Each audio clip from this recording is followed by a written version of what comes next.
बिल्कुल ग्रहण का असर राज्यों के चुनाव पर रहेगा। तो इस हम्म। ग्रहण के बाद आप देखेंगे कि कहीं दिए गए टिकट फिर से बदले जा सकते हैं, कहीं नेताओं के विरोध में जनता के द्वारा रैलियां ली जाएगी और कुछ टिकट विशेष रूप से बदल दिए जाएंगे। चंद्र ग्रहण हमारे जीवन पर बहुत अधिक प्रभाव डालता है, क्योंकि संस्कृत में एक कहावत है कि चंद्रमा मनसो जायते। गर्भवती महिलाओं को, प्रेग्नेंट वुमेन्स को ध्यान रखना चाहिए, बच्चों को ध्यान रखना चाहिए, बुजुर्ग लोगों को ध्यान रखना चाहिए कि किसी विशेष प्रकार की यात्रा न करें, किसी बड़ी नदी को, नाले को क्रॉस ना करें या समुद्र की यात्रा ना करें। ऐसी परिस्थितियों में जीव जंतुओं पर भी ग्रहण का विशेष प्रभाव पड़ता है। ऐसे समय में स्ट्रीट डॉग हैं या किसी के पाले हुए डॉग हैं, वो अधिक बेचैन हो जाते हैं, वह बहुत अधिक भौंकने लगते हैं या कई तरीके की परेशानियों को वो फेस करते हैं। अगर आप राजनीति के क्षेत्र में हैं, अगर आप मैनेजमेंट के क्षेत्र में हैं, तो किसी पर अंधा विश्वास ना करें।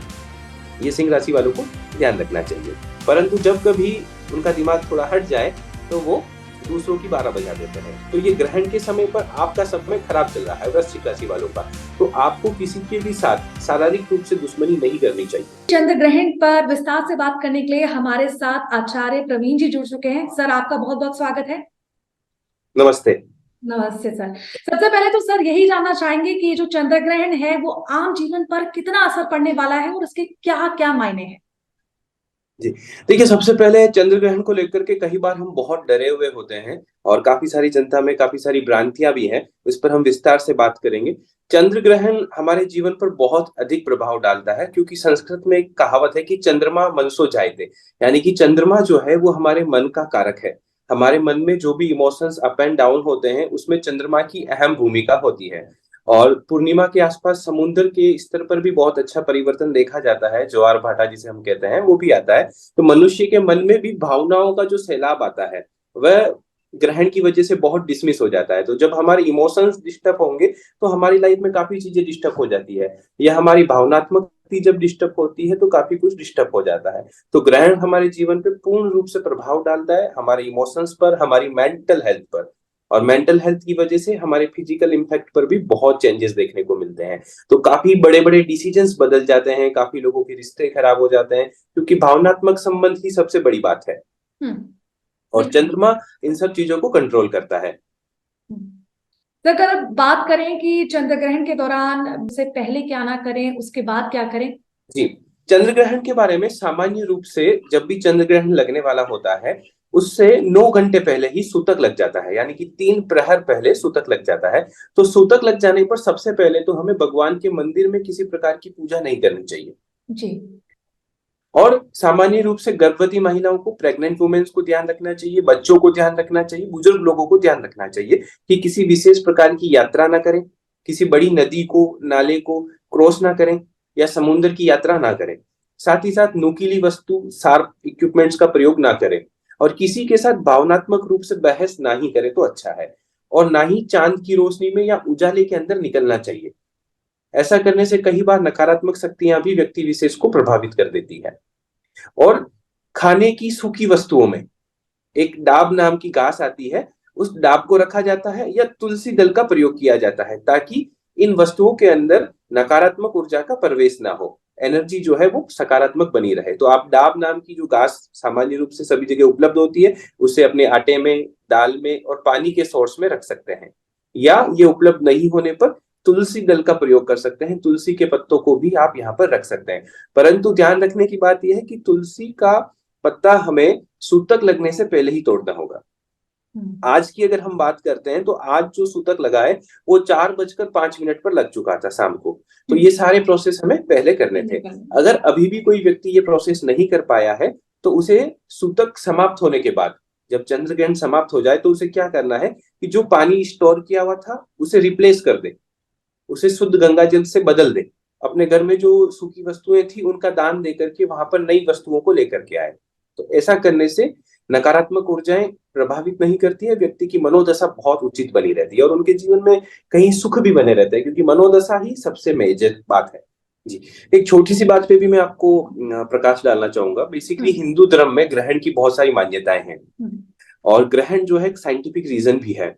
तो इस धरातल पर जितने भी जीव हैं, चाहे मनुष्य हो चाहे जानवर हो, बहुत से डॉग लवर्स हैं, बहुत से काउ लवर हैं यहाँ पर, जो गौ माता को प्रेम करते हैं, बहुत से डॉग लवर्स भी हैं, तो उनके लिए भी मैं एक सुझाव देना चाहूंगा कि ऐसी परिस्थितियों में जीव जंतुओं पर भी ग्रहण का विशेष प्रभाव पड़ता है। ऐसे समय में स्ट्रीट डॉग हैं या किसी के पाले हुए डॉग हैं, वो अधिक बेचैन हो जाते हैं, वह बहुत अधिक भौंकने लगते हैं या कई तरीके की परेशानियों को वो फेस करते हैं, या उन्हें कोई बीमारी है तो उनको भी प्रॉब्लम ज्यादा होने लगती है। ऐसे में आपको भी धैर्य बनाए रखना है और उनको भी ऐसी जगह पर रखना है जहां पर वो काम रह सके, शांत रह सके, अकेला नहीं छोड़ना चाहिए। और गाय को और कुत्तों को यानी कि डॉग को आपको बहुत ज्यादा ध्यान रखना चाहिए इस समय पर, उन्हें कहीं अलग से जंगल में ना छोड़ दें या अपनी छत पर अकेला ना छोड़ दें, क्योंकि उनके ऊपर भी ग्रहण का असर सामान्य रूप से बना रहता है। आगे आते हैं और बात करते हैं उन 12 राशियों के बारे में कि किस तरह से इस बार इस ग्रहण से लाभ मिलने वाला है उन्हें और क्या नुकसानदायक होगा, क्या करें या ना करें। तो सबसे पहले जो पहली राशि जिस पर बात करते हैं, मेष। जी, मेष राशि के बारे में हम बात करेंगे, उससे पहले एक छोटी सी बात मैं सभी दर्शकों को बिल्कुल। बताना चाहूंगा कि ग्रहण का ये असर कब तक रहेगा। हम्म। सामान्य रूप से इन राशियों पर इसका असर 1 सप्ताह तक देखा जा सकता है और कई केस में इसका असर 1 महीने तक भी देखा जा सकता है। ये निश्चित करता है आपकी कुंडली में ग्रह की स्थितियां और उनकी डिग्री और वर्तमान समय में कौन सी दशा आपको चल रही है उसके ऊपर। सबसे खराब जो समय है इस वक्त वो है मेष राशि वालों के लिए, थोड़ा सा सावधान रहने की जरूरत है। एक कमजोर समय उनके लिए चल रहा है क्योंकि मेष राशि में ही चंद्र ग्रहण की स्थिति बन रही है और यहाँ पर गुरु मौजूद है, राहु मौजूद है, तो गुरु चांडाल दोष भी बन रहा है। तो गुरु चांडाल दोष बनना, और मेष राशि वाले व्यक्ति पहले ही अग्रेसिव नेचर के होते हैं, थोड़े से आक्रामक सिद्धांतों के होते हैं, जल्दबाजी में रहते हैं। तो ऐसे समय में मेष राशि वाले सावधान रहें, किसी प्रकार की कोई जल्दबाजी नहीं करनी चाहिए और ये समय आपके लिए थोड़ा सा कमजोर है। तो यहाँ पर आपको धैर्य रखना है। विशेष रूप से आपके शत्रु आपको परेशान कर सकते हैं और गुप्त रोग या शारीरिक कोई बीमारी जो आपको पहले से चल रही है, स्पेशली ब्लड रिलेटेड प्रॉब्लम या मेंटल इलनेस, ये आपको बहुत ज्यादा प्रभावित कर सकती है। तो ये समय संयमित रहने का है, किसी भी तरीके से आक्रोश या आवेश दिखाने का समय नहीं है। तो मेष राशि वाले विशेष रूप से शांत रहें, संयम बना करके रखें, तो ये उनके लिए बहुत ही अच्छा होगा। अगली राशि जो है वो वृषभ राशि है। वृषभ राशि दूसरे नंबर पर मेष राशि के बाद आती है। वृषभ राशि के बारे में हम बात करते हैं तो वृषभ राशि की स्थितियां भी यहाँ पर बहुत अच्छी देखने को नहीं मिल रही है, क्योंकि वृषभ राशि को रिप्रेजेंट करते हैं शुक्र ग्रह और विशेष प्रभाव रहता है चंद्रमा का। वृषभ राशि वाले लोग भावुक होते हैं, इमोशंस में ज्यादा रहते हैं और क्रिएटिव एक्टिविटीज उनके अंदर बहुत अधिक होती है। सामान्य रूप से वृषभ राशि वाले लोग जुकाम से, कफ से परेशान रहते हैं। ऐसे में वृषभ राशि वालों को पानी के पास नहीं जाना चाहिए, क्योंकि ये जो ग्रहण है ये पानी और आग दो चीजों से नुकसान पहुंचा सकता है। आने वाले समय में आप कुछ ऐसी घटनाएं सुनेंगे जहां पर भारी लेवल पर पानी से और आग से नुकसान पाया गया। तो वृषभ राशि वालों को यहाँ पर थोड़ी सी सावधानी रखनी है, क्योंकि वृषभ राशि वालों के लिए ये ग्रहण मिला जुला असर लेकर के आ रहा है, ना ही बहुत बुरा ना ही बहुत अच्छा, परंतु यहाँ पर वृषभ राशि वालों को करियर के मामले में बहुत अच्छा फायदा देखने को मिलेगा, क्योंकि वृषभ राशि वाले समझदार होते हैं, दृढ़ निश्चयी भी होते हैं और करियर के मामले में वो बहुत अच्छा रिजल्ट लाएंगे। परंतु रिलेशनशिप में अगर आप हैं और वृषभ राशि से बिलोंग करते हैं तो सावधान रहिएगा, क्योंकि थोड़ी सी उत्तेजना या भाषा की गलती आपके रिश्ते को खराब कर सकती है। हेल्थ के मामले में अच्छा समय है, ज्यादा परेशान होने की बात नहीं है, परंतु सिरदर्द और यूरिन इन्फेक्शन वृषभ राशि वालों को परेशान कर सकते हैं। आपने बात की थी अगली राशि मिथुन के बारे में। मिथुन राशि वालों के लिए ये अच्छा समय है। मिथुन राशि वालों को इस ग्रहण से ज्यादा प्रभावित होने की जरूरत नहीं है, उन्हें इस बारे में बिल्कुल भी नकारात्मक होने की जरूरत नहीं है। मिथुन राशि वालों को व्यापार के अंदर अच्छा फायदा देखने को मिलेगा, क्योंकि मिथुन राशि जो है स्पेशली व्यापारी लोगों के लिए बहुत अच्छी होती है और मिथुन राशि से जुड़े हुए लोग व्यापार के अंदर बहुत अच्छा शुरू से ही एक माइंडसेट रखते हैं। और इस ग्रहण में जो स्थितियों के परिवर्तन होंगे, चंद्रमा की स्थिति रहेगी, तो मिथुन राशि वालों के लिए व्यापारिक रूप से अत्यधिक लाभ को लेकर के आएगी। और साथ ही साथ कम्युनिकेशन के माध्यम से, बातचीत, टेलीफोनिक कन्वर्सेशन के माध्यम से मिथुन राशि वालों को कुछ विशेष फायदा यहाँ पर हो सकता है। तो ये मिथुन राशि वालों के लिए एक अच्छी बात है, परंतु संयम के साथ सभी को रहना है, क्योंकि चंद्रमा मन सो चाहते, मन का कारक होकर वे किसी के भी मन को प्रभावित कर सकता है और आपकी कुंडली में बुध ग्रह की स्थिति भी इस मामले में बहुत ही मैटर करती है। बात करते हैं मिथुन के बाद कर्क राशि वालों के लिए। तो कर्क राशि का मुख्य कारक ग्रह ही चंद्रमा है और चंद्र ग्रहण यानी कि चंद्रमा का पीड़ित होना, यहाँ पर कर्क राशि वालों को अत्यधिक सावधानी रखनी है अपने इमोशनल हेल्थ को लेकर के। अपने माता के साथ और फीमेल पार्टनर के साथ जो भी संबंध है उनके बारे में सावधान रहने की जरूरत है। और विशेष रूप से किसी भी अनजान स्थान की यात्रा ना करें, अनजान स्थान पर पानी के अंदर संपर्क में नहीं आना है, साथ ही साथ आग से भी सावधानी रखनी है। और पुरानी कोई बीमारी है उससे सावधान रहें। और कर्क राशि वाले किसी भी तरीके का कर्ज ना लें। इस टाइम ऑफ पीरियड पर किसी भी तरीके का लोन लेना उनके लिए भविष्य में समस्याओं को लेकर के आ सकता है। तो ये कर्क राशि वालों को थोड़ा सा यहाँ पर सावधान रहने की आवश्यकता पड़ेगी। आगे हम कर्क राशि के बाद बात करेंगे सिंह राशि के लिए। वर्तमान समय में सूर्य की स्थिति बहुत ज्यादा बेहतर तो नहीं है, परंतु सूर्य बहुत ही मजबूत ग्रह है और आने वाले समय में सूर्य की स्थिति बहुत ही बेहतर भी हो जाएगी। तो सिंह राशि वालों के लिए यह ग्रहण एक मिक्स रिजल्ट लेकर के आ रहा है, जहां पर सिंह राशि वाले लोग हमेशा डिसिप्लिन को पसंद करते हैं, मजबूत इरादे को रखते हैं, एक मजबूत व्यक्तित्व रखते हैं, परंतु इस ग्रहण की वजह से वो भी इमोशनली अनस्टेबल हो सकते हैं। जो व्यक्ति कठोर निर्णय लेने की क्षमता रखता है, सभी का नेतृत्व करने के गुण रखता है, ऐसे होते हैं सिंह राशि वाले। और ये भी अभी नेतृत्व के मामले में कमजोर साबित हो सकते हैं या मानसिक रूप से थोड़े से परेशान हो सकते हैं। तो सिंह राशि वालों को मात्र और मात्र मानसिक परेशानियों के प्रति सावधान रहना चाहिए। और यहाँ पर कोई गुप्त शत्रु सिंह राशि वालों को भी परेशान कर सकता है। अगर आप राजनीति के क्षेत्र में हैं, अगर आप मैनेजमेंट के क्षेत्र में हैं, तो किसी पर अंधा विश्वास ना करें। ये सिंह राशि वालों को ध्यान रखना चाहिए। विशेष रूप से सभी राशियों के संबंध में कोई ना कोई सुझाव होते हैं कि इन सुझाव को करके आप अपने नकारात्मक असर को कम कर सकते हैं। अब तक हमने 5 राशियों के बारे में बात करी। इनमें मुख्य रूप से सभी के लिए एक ही सुझाव होगा कि आप इस समय पर महामृत्युंजय मंत्र का विशेष जाप कर सकते हैं। ग्रहण के समय पर महामृत्युंजय मंत्र का जाप करना या भगवान सोमदेव यानी कि महादेव को याद करना चाहिए, क्योंकि भगवान शिव ने चंद्रमा को अपने शीश पर धारण करके रखा हुआ है और जो भगवान शिव के शीश पर है उसको कोई नुकसान हो नहीं सकता। तो ये मात्र एक साइंटिफिक घटना है जिसका हमारी सभी राशियों पर असर पड़ता है। तो भगवान शिव पर विशेष विश्वास रखें और आप महामृत्युंजय मंत्र का जाप कर सकते हैं या पंचाक्षरी मंत्र नमः शिवाय का भी आप जाप कर सकते हैं।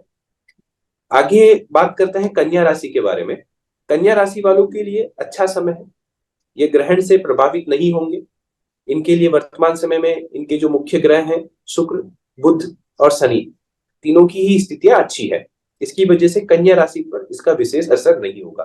कन्या राशि वाले लोग काफी वेल बैलेंस होते हैं, मिक्स फीलिंग रखते हैं, नाप तोल करके व्यवहार करते हैं। ये लोग इमोशंस और प्रैक्टिकल दोनों का परफेक्ट कॉम्बिनेशन आप इनको बोल सकते हैं। लेकिन कभी कभी ये जल्दबाजी बहुत करते हैं, इनको ठहराव नहीं होता है। तो अत्यधिक जल्दबाजी की वजह से इनको नुकसान उठाना पड़ सकता है। अगर ये जल्दबाजी नहीं करेंगे इस ग्रहण के समय पर तो इनका व्यापार, प्रेम और शिक्षा तीनों के क्षेत्र में बहुत अच्छा रहेगा।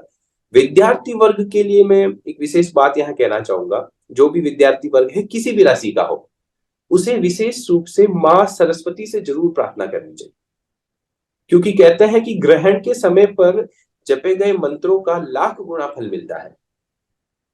तो इस समय पर आप माँ सरस्वती की विशेष प्रार्थना कर सकते हैं। या कुंदे तुषार हार धवला, ये माँ सरस्वती की एक प्रार्थना है। इस प्रार्थना को करने से माँ सरस्वती की विशेष कृपा आपके ऊपर बनी रहेगी। और बहुत से विद्यार्थी वर्ग ग्रहण समय में भी पढ़ाई कर रहे होते हैं, तो मेरा निवेदन है कि ग्रहण समय में पढ़ाई ना करके आप मंत्र का जाप कर सकते हैं, ये आपके लिए बहुत अच्छा रहेगा। और ग्रहण के बाद आप अपनी स्टडी टेबल की अच्छे से सफाई कर सकते हैं, वहां पर गंगा जल छिड़क सकते हैं या नमक के पानी का पोछा लगा सकते हैं, क्योंकि जहां हम पढ़ रहे हैं वहां पर भी सकारात्मक ऊर्जा का होना बहुत ही जरूरी है। तो ये हम बात कर चुके हैं 6 राशियों के बारे में, जिनमें मिथुन राशि, सिंह राशि और कन्या राशि वालों के लिए समय मिक्स रिजल्ट के साथ में है, परंतु मेष, कर्क और वृषभ राशि वालों के लिए समय थोड़ा सा डिस्टर्ब चल रहा है। साथ ही आगे जो राशियां हैं वो है तुला, वृश्चिक, धनु और मकर, कुंभ और मीन। इन राशियों पर हम चर्चा करेंगे। इसमें अगली चर्चा करते हैं हम तुला राशि के ऊपर। तुला राशि जो कि शुक्र ग्रह से प्रभावित होती है, तुला राशि वालों के लिए ये समय अच्छा समय कहेंगे। तुला राशि वाले भावनात्मक रूप से भी बहुत अच्छे होते हैं, ड्यूल स्टैंडर्ड पर्सनालिटी होते हैं। ये लोग दोनों ही तरीके का नेचर अपने जीवन में बना करके रखते हैं, एक अच्छा सामंजस्य इनके जीवन में हमेशा बना रहता है। जैसा कि तुला राशि के बारे में मैंने रिसर्च करी है, तुला राशि वाले आर्ट को बहुत पसंद करते हैं। और खूबसूरती को बहुत पसंद करते हैं और हर विषय वस्तु के अंदर खूबसूरती और कला को देखना पसंद करते हैं। विशेष रूप से ये देवी की साधना करने में भी रुचि रखते हैं। तो तुला राशि वालों को माँ संतोषी या माँ दुर्गा की पूजा करना विशेष लाभदायक होता है। यहाँ पर विशेष रूप से दुर्गा सप्तशती के मंत्रों का जाप किया जा सकता है या माँ के कोई मंत्र का जाप कर सकते हैं या अपने गुरु मंत्र का भी आप जाप कर सकते हैं। तो तुला राशि वालों के लिए ये समय अच्छा है, प्रेमपूर्ण संबंध आगे बनेंगे, परंतु शुक्र की जो स्थिति है उसके लिए महिलाओं का सम्मान करना बहुत जरूरी है। तो तुला राशि वाले हमेशा महिलाओं का सम्मान करेंगे तो सुखी रहेंगे। तो ऐसे में भावनात्मक रूप से कई बार, क्योंकि ग्रहण की स्थिति है, व्यक्ति का मन विचलित हो जाता है और कहीं किसी का अपमान भी कर देते हैं। तो तुला राशि वालों को यहाँ पर संयम रखना चाहिए। अगली राशि जो है 8वें नंबर की राशि है वृश्चिक राशि। वृश्चिक राशि का जो स्वभाव है वह बिच्छू के समान होता है। वह अपने रास्ते आते हैं, अपने रास्ते जाते हैं, किसी को परेशान नहीं करते, परंतु जब कभी उनका दिमाग थोड़ा हट जाए तो वो दूसरों की 12 बजा देते हैं। तो ये ग्रहण के समय पर आपका समय खराब चल रहा है वृश्चिक राशि वालों का। तो आपको किसी के भी साथ शारीरिक रूप से दुश्मनी नहीं करनी चाहिए, ना ही अपने शत्रु से पंगा लेना चाहिए। यहाँ पर हनुमान जी की पूजा करना चाहिए, हनुमान जी के मंत्रों का जाप करना चाहिए, नहीं तो गायत्री मंत्र का आप जाप कर सकते हैं। ये आपके लिए बहुत ही अच्छा रहेगा। धनु राशि वालों के लिए बात करते हैं। धनु राशि का मुख्य ग्रह होता है गुरु बृहस्पति, और वर्तमान समय में बृहस्पति ग्रह जो है वो राहु के साथ विराजमान है, गुरु चांडाल योग बना हुआ है और गुरु ग्रह की स्थितियां कमजोर चल रही है। इसी की वजह से आप कई तरीके का उतार चढ़ाव बाजार में भी देख पा रहे हैं और सामाजिक परिवेश में भी देख पा रहे हैं।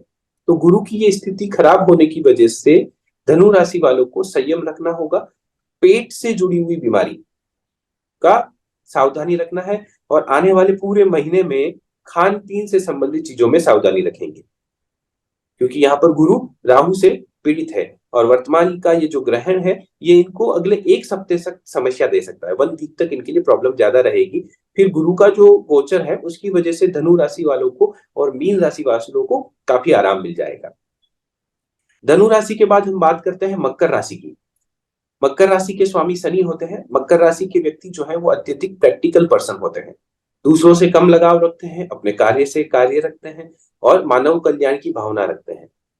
परंतु मकर राशि वाले व्यक्ति जल्दबाजी करते हैं और ठहराव की कमी की वजह से कई बार अपने रिश्तों को खराब कर लेते हैं और इनको मानसिक चिंतन बहुत रहता है।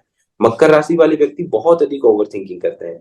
तो ऐसे में ग्रहण की इस परिस्थिति में मकर राशि वालों को ओवर थिंकिंग से बचना चाहिए और शत्रु बाधा तो इनको परेशान कर ही नहीं सकती, परंतु प्रेम से संबंधित समस्याएं इनको देखनी पड़ सकती है, क्योंकि ओवर थिंकिंग की वजह से ही अत्यधिक समस्याएं इनके जीवन में आती है। वहीं कुंभ राशि वालों के लिए ये ग्रहण मिला जुला असर देगा। सामान्य रूप से हम इसे थोड़ा बुरा कह सकते हैं। कुंभ राशि वालों का स्वभाव होता है अंतर्मुखी स्वभाव होता है, अपनी बात को मन में रखते हैं। आने वाले 10 से 15 दिन तक इनको ये समस्याएं हो सकती है कि इनके पार्टनर, इनके फ्रेंड इनको प्रॉपर तरीके से ट्रीट ना करें, तो इसकी वजह से ये अपने साथ बुरा बर्ताव महसूस कर सकते हैं। ऐसे में इन्हें चाहिए कि अपने मित्रों से, अपने पार्टनर से खुल करके बात करें। किसी के साथ किसी प्रकार की पार्टनरशिप या लड़ाई से इस वक्त बचना चाहिए, क्योंकि ये समय इनको मानसिक रूप से बहुत ही डिस्टर्ब करेगा। और अनावश्यक खर्च से कुंभ राशि वाले इस वक्त बिल्कुल सावधान रहें। भावनात्मक रूप से कुंभ राशि वाले इस वक्त पर अनावश्यक खर्चा भी कर सकते हैं, परंतु रिलेशनशिप के लिए ये समय थोड़ा सा खराब है। आने वाले 1 सप्ताह के बाद इनकी स्थिति अच्छी होगी और रिलेशनशिप में भी काफी अच्छा सुधार होगा, परंतु ये 15 दिन इनको विशेष समझदारी के साथ में निभाने चाहिए। तो ये हमने संक्षिप्त में चर्चा की 12 ही राशियों के बारे में, जिसमें मेष, कर्क, वृश्चिक राशि को ज्यादा सावधान रहने की जरूरत है। वृषभ, मिथुन, सिंह और कन्या राशि के लिए ये समय मिला जुला है। मकर राशि के लिए ये समय ठीक है। कुंभ राशि के लिए ये समय मिला जुला रहने वाला है और धनु और मीन राशि के लोगों को भी विशेष सावधानी यहाँ पर बरतनी चाहिए। विशेष रूप से 1 सप्ताह तक धनु, मीन, मेष और कर्क राशि वालों को सावधानी बरतने की आवश्यकता रहेगी। जी बिल्कुल सर। सर जैसा कि आपने बताया कि हर छोटे से बड़े चीज और हर क्षेत्र में इस ग्रहण का असर पड़ता है, तो ये भी जानना चाहेंगे कि आपको पता ही होगा कि आने वाले दिनों में नवंबर में 5 राज्यों में चुनाव भी होने हैं, तो क्या इसका असर उधर भी पड़ता हुआ नजर आएगा? बिल्कुल, ग्रहण का असर राज्यों के चुनाव पर रहेगा और शुरुआत में मैंने जिक्र किया था कि ग्रहण की वजह से कई तरीके के मानसिक उथल पुथल देखने को मिलेंगे। तो इस ग्रहण के बाद आप देखेंगे कि कहीं दिए गए टिकट फिर से बदले जा सकते हैं। जनता के मन में कई तरीके का बदलाव आपको देखने को मिलेगा। कहीं नेताओं के विरोध में जनता के द्वारा रैलियां ली जाएगी और कुछ टिकट विशेष रूप से बदल दिए जाएंगे। परंतु इन चुनावों के अंदर महिलाओं की भूमिका बहुत अधिक रहने वाली है। विशेष रूप से अगर मैं बात करता हूं तो राजस्थान राज्य के चुनाव में महिलाओं की भूमिका बहुत अधिक रहेगी और पहले से कई गुना अधिक महिला विधायक चुन करके पहुंचेगी विधानसभा तक। दूसरे राज्यों के बारे में अगर हम बात करें तो वहां पर आगजनी यानी कि आग से होने वाले नुकसान और पानी से होने वाले नुकसान अधिक हो सकते हैं। तो चुनाव के इस गर्मा गर्मी के माहौल में जनता को थोड़ी समझदारी का प्रयोग भी करना होगा। ये चुनाव विशेष रूप से भावनात्मक स्तर पर ज्यादा लड़ा जाने वाला है। विकास से ज्यादा इस बार चुनाव का मुद्दा व्यक्तियों के साथ संबंध और भावनात्मक रूप से पार्टियों के कनेक्शन पर रहने वाला है। यहाँ पर हर पार्टी जनता के साथ में अपने कनेक्शन को स्टेब्लिश करने की कोशिश करेगी और वही विधायक जीत करके आएंगे जिनकी भाषा शैली और संबंध अच्छे हैं। जी प्रवीण जी, इस पर विस्तार से हमारे साथ बात करने के लिए आपका बहुत बहुत शुक्रिया और जानकारी साझा करने के लिए बहुत बहुत शुक्रिया। धन्यवाद।